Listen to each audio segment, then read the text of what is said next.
The following podcast is brought to you by PeacemakerNetwork.com. PeacemakerNetwork.com. Audio is provided by Pixabay.com. That's Pixabay.com. Jeffrey Epstein's death.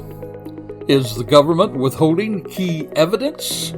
We're going to talk about that and a whole lot more on this episode of Charlie Crimebuster. It is what some people are calling, or they're calling it, the fastest minutes in podcasting. The views and opinions expressed in this presentation are solely those of the individuals participating and do not represent those of city, county, state, or federal law enforcement agencies, nor sponsors and platforms of this presentation. The Charlie Crimebuster name and all forms and abbreviations are property of its owner, and its use does not imply endorsement of or opposition to any specific organization, product, or service.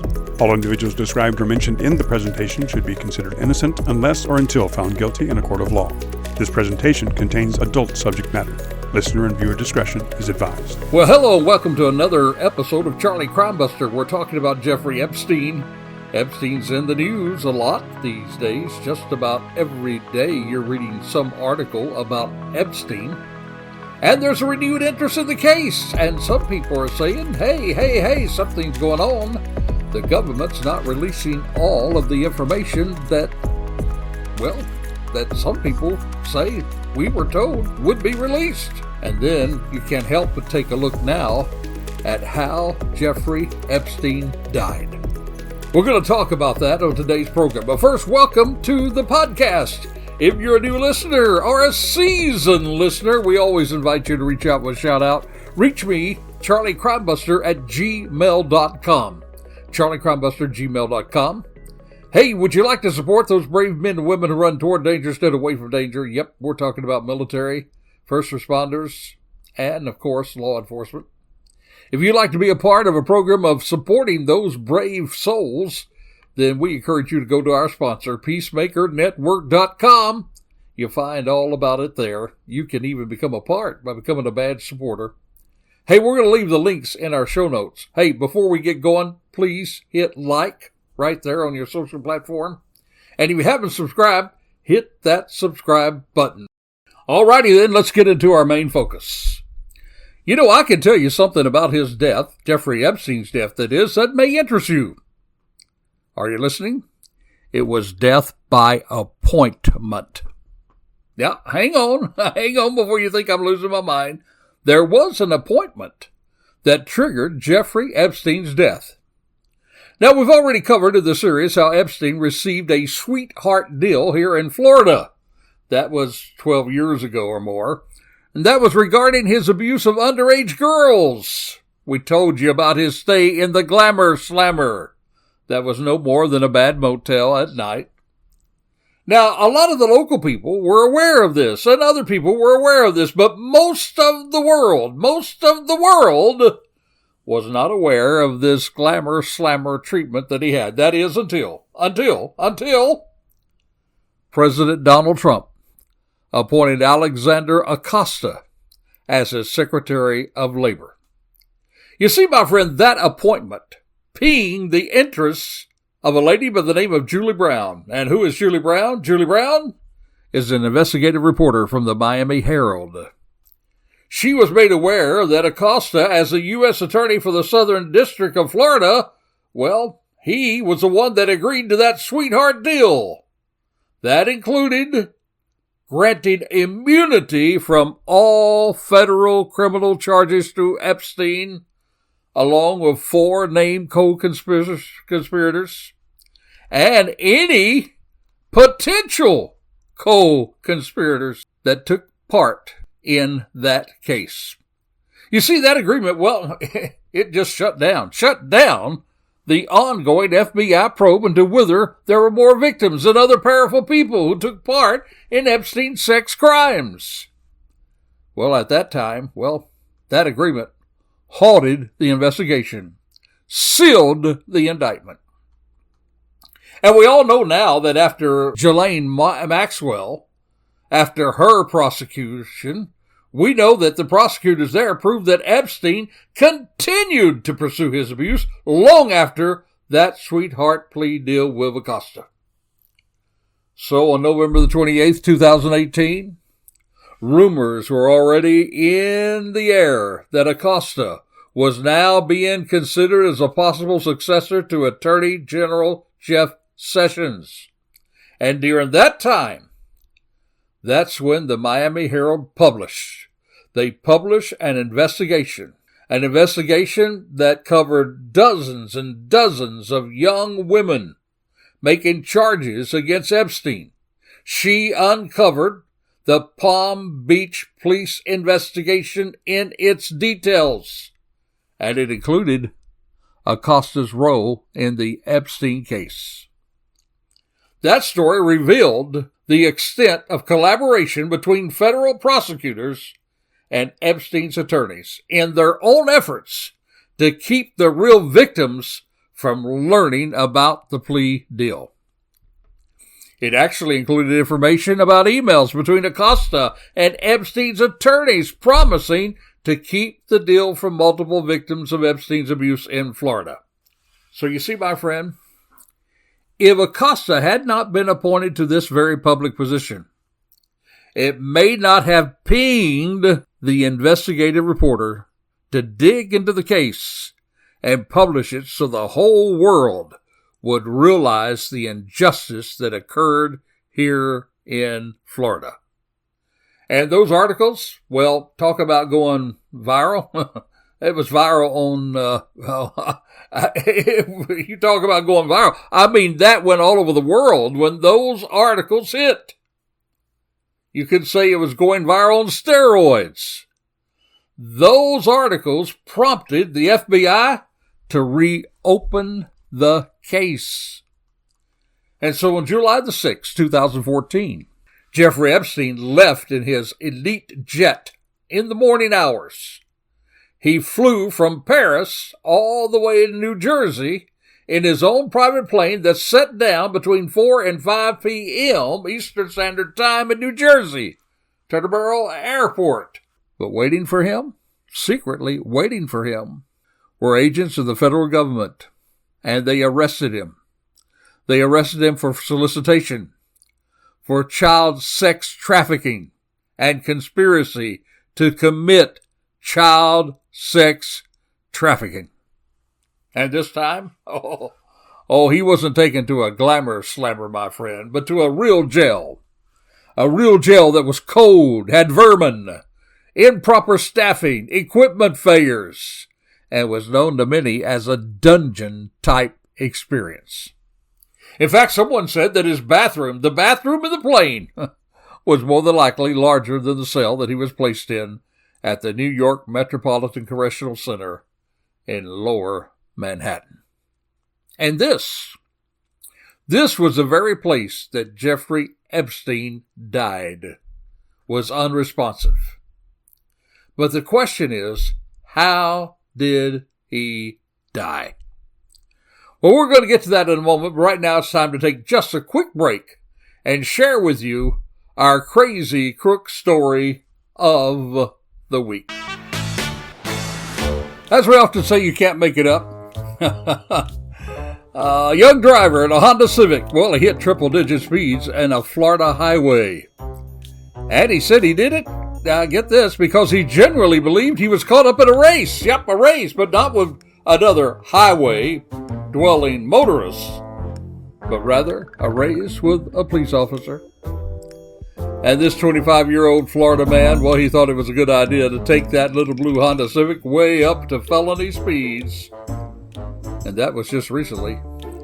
And this is according to police just down the road from me in Lake Mary, Florida.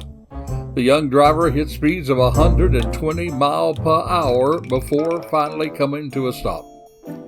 Now, thankfully, the Civic driver, well, he had the good sense not to run from the troopers. Got a bunch of troopers involved in that. First he was running from a police officer, now they're troopers. He did stop, but my friend, even when you stop, it doesn't really absolve you from doubling the speed limit. According to authorities, the driver said to the police, he said he hit those speeds because he believed that the officer that was first trying to pull him over was racing him. Seriously. Oh, my friend, you can't make it up. He thought the police officer was just trying to race him. So he thought he'd speed a little faster and faster and faster. And so they arrested him. Yep, arrested him for dangerous, excessive speeding. You see, my friend, here in Florida, there is a new state super speeder law. The law states that drivers will face criminal charges, even jail time, for exceeding the posted limit by 50 miles per hour or driving of speeds of over 100 miles per hour. In this case, he was reported guilty of both. Florida speed limits do not rise over 70 miles per hour, so hitting 120 miles per hour, well, it violated that 50 miles over that speed, even though he only admitted he was going 90 miles per hour. Hey, let me give you a Charlie warning. A Charlie warning to those of you who vacation here in Florida. You may think you only get a ticket, but here in Florida, if your speed exceeds dangerous limits, your ticket will be only a ticket to jail. That's right. So this idiot who thought that it would be cute to race a cop is indeed Charlie Crimebuster's Crazy Crook of the Week. Now back to our main focus. How did Jeffrey Espstin really die? Well, after his arrest this time, it was almost amusing to see all of those powerful, influential people who had associated themselves with Epstein, even after his earlier arrest back some years ago in Florida. Well, someone described it like turning on the light in a room and watching all the roaches run for cover.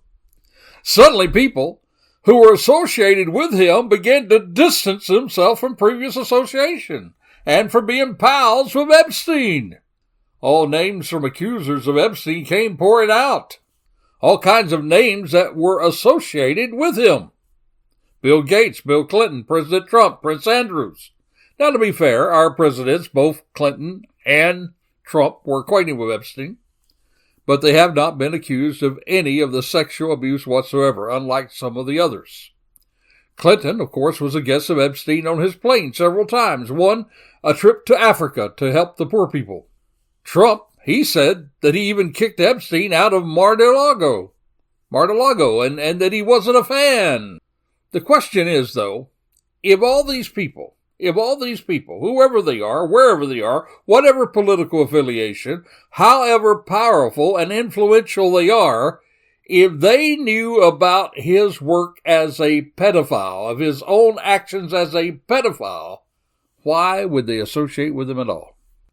That's why these young victims in Florida years and years ago felt totally abandoned by the government. Now, for all those who believe that Epstein was killed and did not commit suicide, there is a case to be made that there were people who did not want their own association to Epstein to be known, especially the fact that some believe that there were recordings and videos of some of these people, not all of them, but some of these people involved in criminal acts of their own with minor young women. And there are other powerful people who have been accused of sexual abuse, including Epstein's lawyer and Prince Andrew, even to the point that Prince Andrew, well, the royal family, they took him out, withdrew his duties as part of the royal court. Now let's talk about some of the things that are leading some people to think that he was murdered in his cell. His own lawyers, well, they believe that Epstein was looking forward to fighting the charges, not that he was depressed and wanted to die. They said he was arrogant. He thought he was above others. Thought he was smarter than other people, and that he thought he could buy his way out by getting the best legal advice and resources money could buy. They believed his own mental attitude was, I'm going to fight this thing, not I'm going to kill myself. They believed it to the point that they even suggested that Epstein's family hire another expert to attend the autopsy. And they did. They hired Dr. Michael Bodine, a renowned pathologist, to attend the autopsy. So they had the autopsy, and 6 days later, the state released the results of the autopsy. What do you think the state said? Well, you probably already know. The results from the state in the autopsy? Suicide by hanging. But wait a minute. There was another pathologist attending, Dr. Bodine. What did he say? Bodine states injuries to Epstein's neck was unusual for a suicidal hanging. So let's talk about those injuries. You see, when people die like this, there's usually what is called a ferrule around the neck. One kind of explained it like this. It's like here's a good illustration. If you were to take dental floss and wrap it around an apple tightly, it would leave a ferrule around the apple. Well, the ferrule around Epstein's neck was not the sharp V shape that usually takes as the noose tightens, but that ferrule was spread way wider and lower on the neck. That's more often seen in strangulations. There was also some damage to the throat and even a broken hyoid bone that Bodine said is rare in hangings. All of this adds on to the fact that some people believe that, well, if Epstein had these incriminating photos and videos of important, powerful people, which has not been proven, by the way, but has been alleged, there are people who would not want Epstein to trade off that information for his own freedom or for a lighter sentence. In other words, there are people saying there was plenty of motive to kill Epstein. It's like the old saying, dead men tell no tales.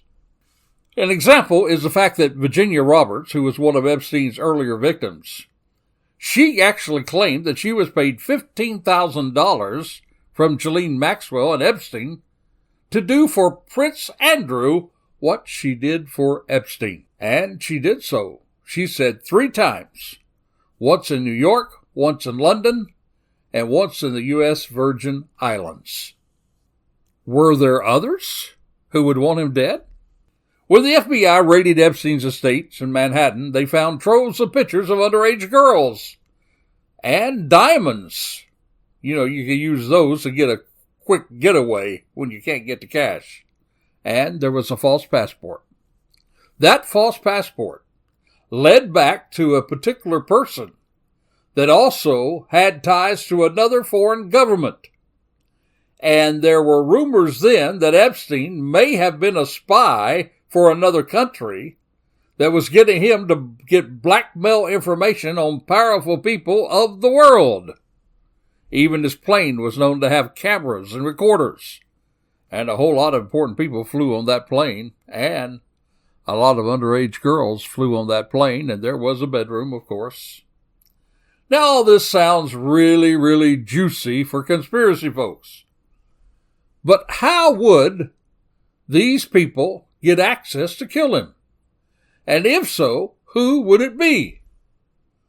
Well, immediately you think back to his first attempt at suicide, when at first he said that he was actually attacked by his cellmate.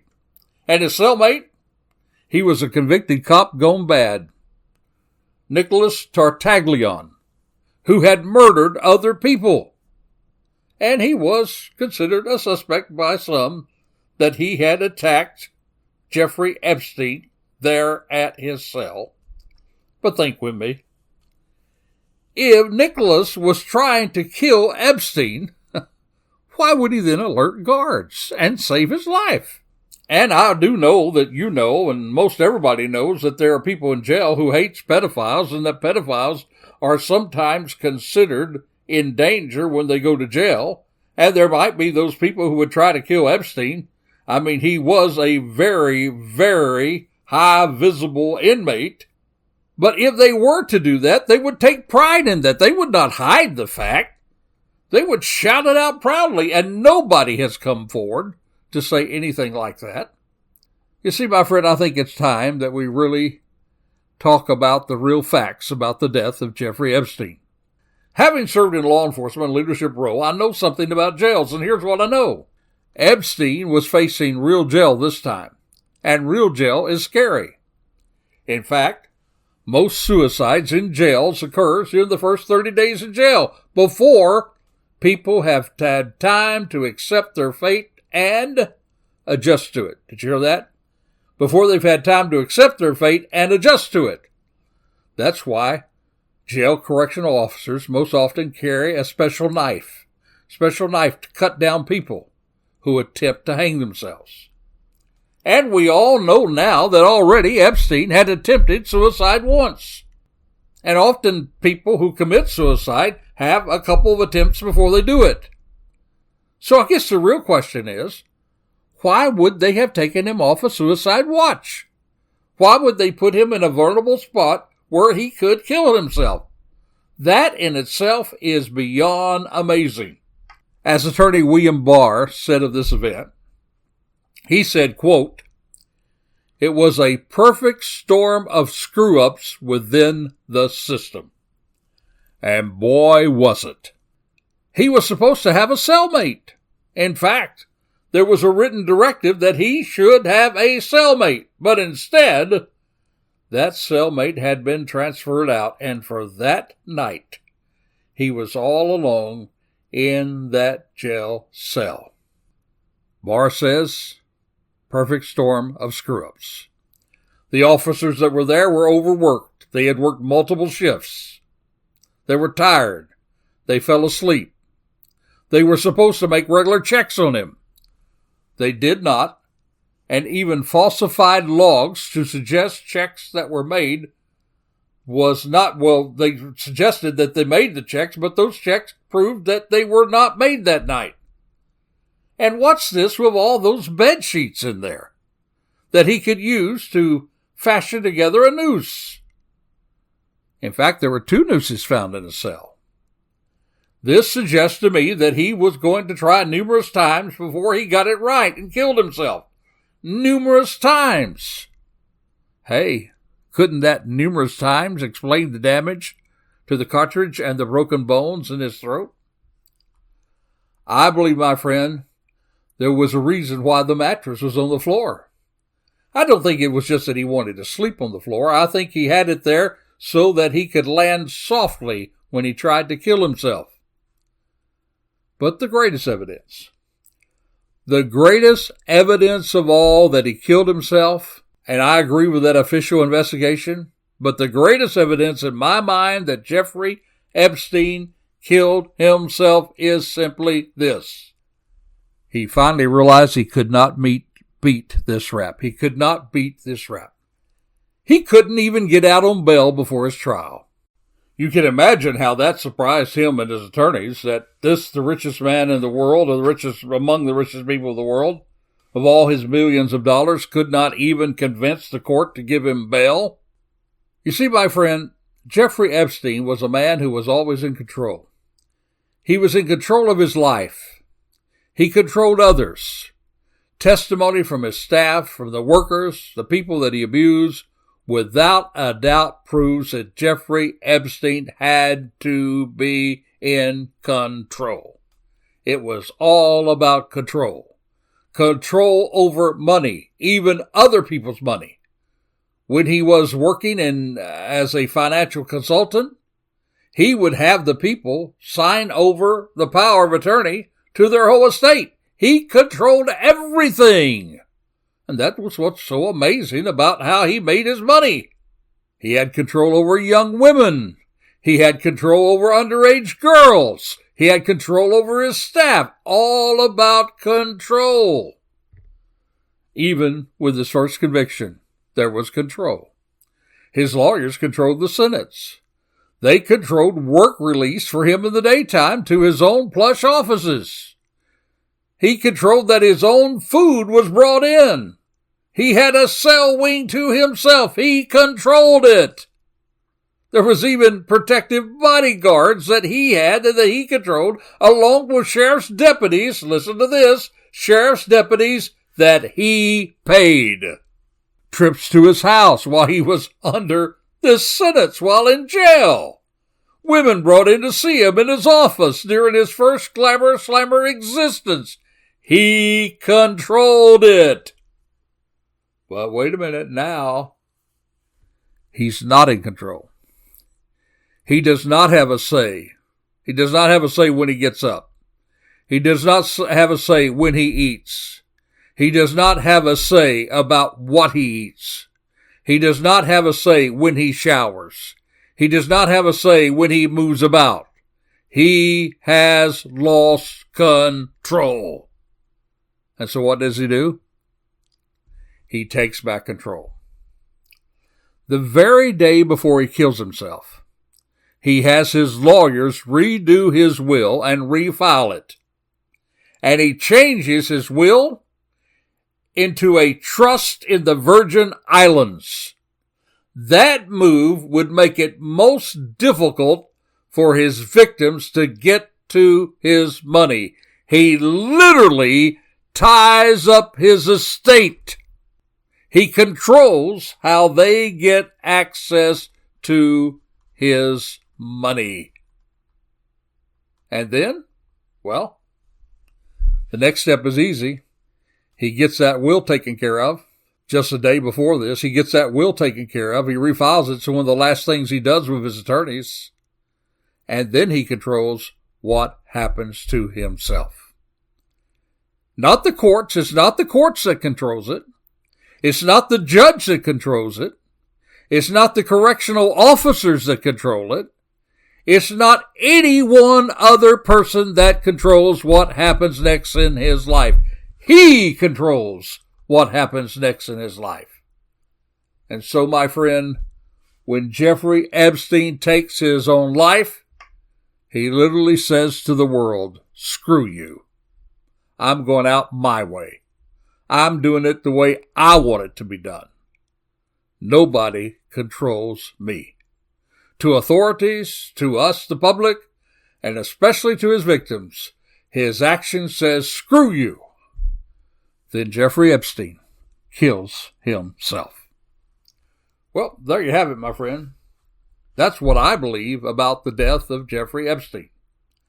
I do not believe that the government is hiding any evidence regarding his death.